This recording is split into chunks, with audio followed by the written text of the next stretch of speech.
Rebecca King. I'm a long-term resident of Buckhead. I have a 10-year-old and I've been married for about 15 years. And it became more evident in the pandemic. Even before that, I'm already a person that enjoys the outdoors, but it was even more important to get outside, to ride our trails, to walk, to visit parks with not only my daughter, but our fur baby as well.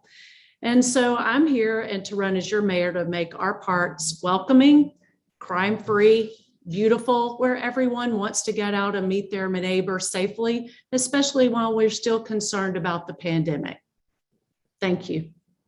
To advance a sustainable future for Atlanta, we must focus attention on both our urban spaces and our natural spaces and resources. Atlanta's projected population growth of approximately 106,000 people over the next 10 years further stresses a current challenge of making intentional decisions regarding our use of land that support our local ecology, our economy, and our quality of life in equal measure.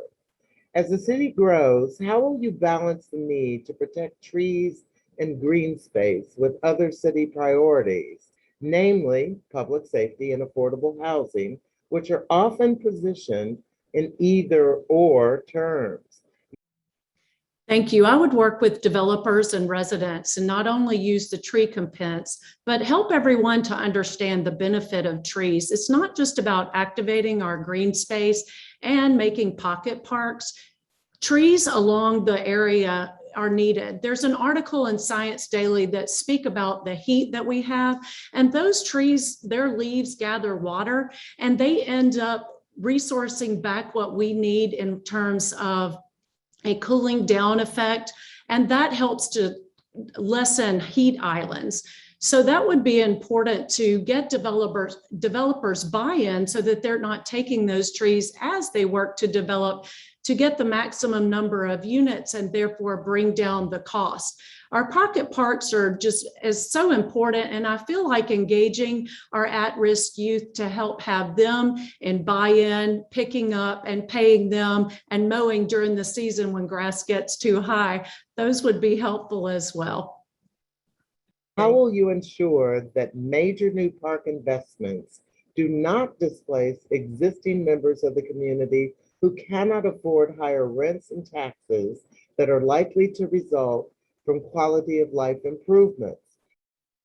Thank you. I would work with the private and public sector in conjunction. I would also put a liaison position person in City Hall, because there are so many nonprofits that are working so hard. And if everyone coordinated together, we would keep those people in those homes. I also feel like it would be important to work with Invest Atlanta to make certain, as others have said, that their homes are to a livable standard where they feel comfortable and pride and ownership, and they're happy with the new stuff that's coming in and update their current codes and whatever's needed for them. I think it's important just to look also at the way we tax. I don't know that appraisal values are the best way. I think that anyone that has a 1-bedroom, 1-bath should pay X amount. And I think we could look to our colleges and universities and run the numbers on that study and see where we are. That way, when you're on a fixed income, you know what your bills are going to be, and you're not surprised by an appraisal value because of something down the street that has now moved you out of the neighborhood. Another important factor would be to look and see if they are capable of a different line of work and how we can get them to a different income level. So I would look holistically at the situation, not just one piece or another. I think we need to look at the resident and work with our neighborhood planning units. They know their citizens.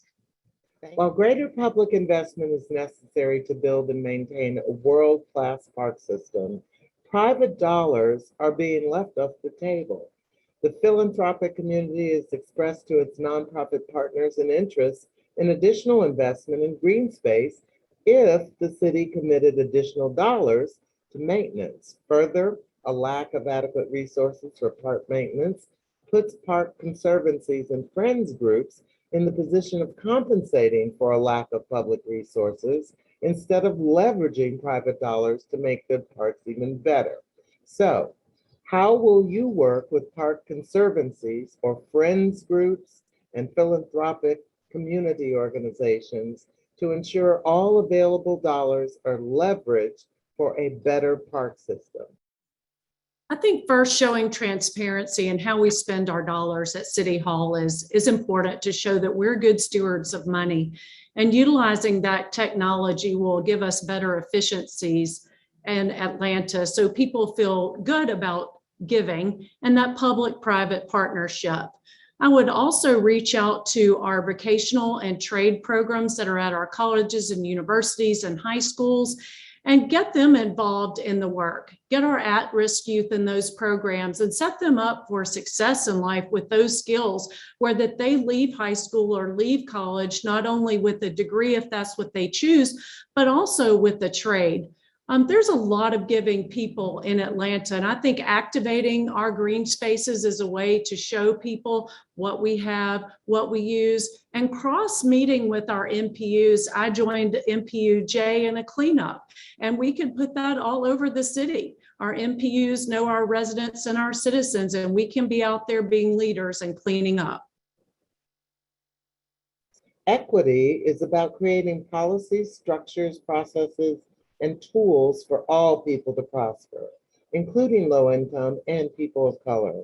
So what policies, structures, processes, and tools will you advance in your administration to ensure that historically disenfranchised communities receive equitable investments in their parks and their green spaces, as well as public resources necessary to maintain them? Thank you. I would look to our neighborhood planning units to let us know what their communities need. It's also visible as you drive around that we need reserve studies that give us the baseline of what is required to maintain a park. And look at the public-private partnership. We have plenty of businesses. We can activate those spaces, get people out of those offices if they are still reporting to work, and get them out and work with those communities to see that we care about them and we're not leaving them behind, and we want them to have clean and usable green space. So I think first understanding the economics, the dollar amount of what is needed is very important to work toward transparency and how we need to spend those funds and where we may need to adjust. We might see that a neighborhood has more support, so we would adjust our funds to a neighborhood that doesn't. But I think working with those neighborhood planning units, they can help us and tell us what we need rather than us spinning around in a circle.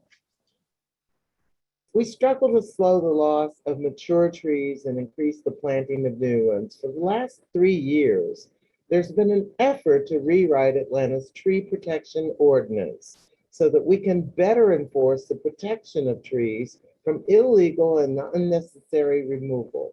Do you support a stronger tree ordinance?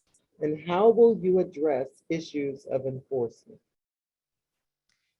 The tree ordinance in place, I think, does a great job if you have buy-in. And I think that's where we're lacking. I think first we need to start with the landowner. And if it's a change in ownership in terms of building, we need to work with the developer and the landowner and get them to understand the value of the tree and the efficiencies that will come, because with trees, your power bills can be lessened, it's cooling, you have more water that's retained in those trees when you take up the pervious space of road, the driveway, and things such as that.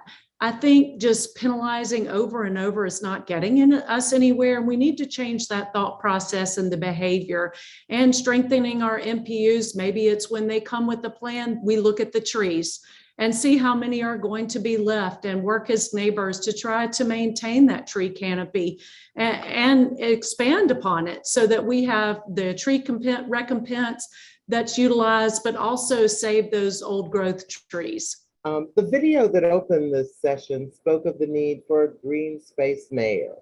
Please tell us why you see yourself as that green space champion. As a Greenspace mayor, it would just be an extension of the life that I'm already leading, serving on committees that are built around sustainability and green space activation, and making sure that our surroundings are clean and bright and welcoming, and also donating, building partnerships so that we have that public-private partnership so that all can enjoy green space and have a great life here in Atlanta, enhanced, because we do, and we just want to keep it clean, pristine, and neat. Thank you.